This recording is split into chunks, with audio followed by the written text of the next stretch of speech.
hesitation that he had was just because I had talked to him too much about it. Let's go next to Nate Taylor. Go ahead, Nate.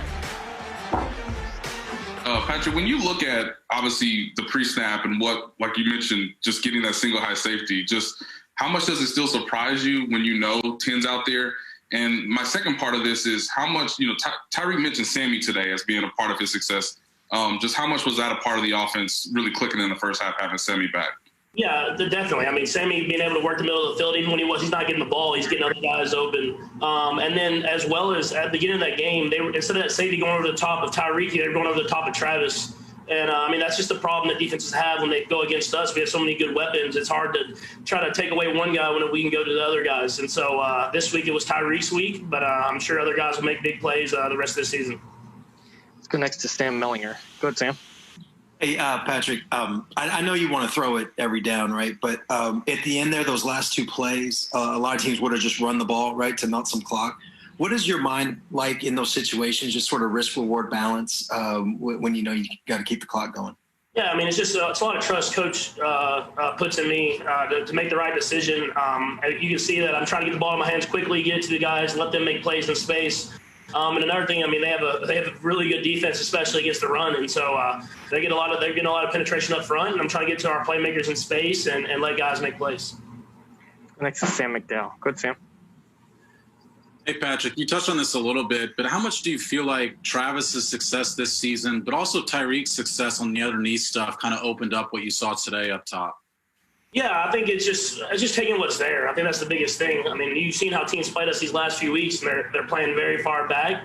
And we were able to find ways to move the ball down the field and score that way. And then this week, especially at the beginning of the game, they kind of came up and played tighter and played up close. And we were able to hit some shots downfield. And that's just the maturity of this offense as a whole, of knowing how to run their routes based off the coverages that they're getting, and then I try to get them the ball and let them make plays. Go next to Darren Smith. Go, Darren. Hey, Patrick. First of all, congratulations on the win and the great stats that you put up today. But I'm kind of curious with the offense and some of the play calling in the first half. It looked like you all may have been a little too cute by half with some of the design plays. I know you talked about the play with Travis Kelce towards the end zone. But how concerning is it to where, I guess from the outside looking in, it looks like you all should have been up maybe 28-0 before the Bucs scored, and then it ended up being a one-possession game towards the very end. And then I have a follow-up, Brad. Yeah, well, I mean, that just comes down to execution. I mean, we had the play with Travis designed and ran the way we wanted it to be ran, and we had the options and the availability that we wanted. And we've ran plays like that all year long. We're doing different motions and different type of stuff like that, and they've worked out. And when you play a good defense and you don't execute in the red zone and you get field goals instead of touchdowns, the game stays closer than you want it to be. And so that's just about execution and us just making sure that we execute whenever we get our opportunities. And also, this is your first time playing in Tampa Bay. Did you feel like you got used to it enough that you could come back and do the same thing again in February? Man, I hope so. I mean, it was hot. It was definitely hot early when the sun was out. But once that sun went down, I felt like I was back in Texas, and it was pretty nice to get this weather. But just like that, I'm ready to get back to Kansas City and get a cold one this next week. We'll go to Mike Jones for the last one. Go ahead, Mike. Patrick, this is supposed to be kind of like billed as a Super Bowl preview. If you guys come out and get the win like this, what does it do for your confidence, or just for if you guys see them again in the postseason?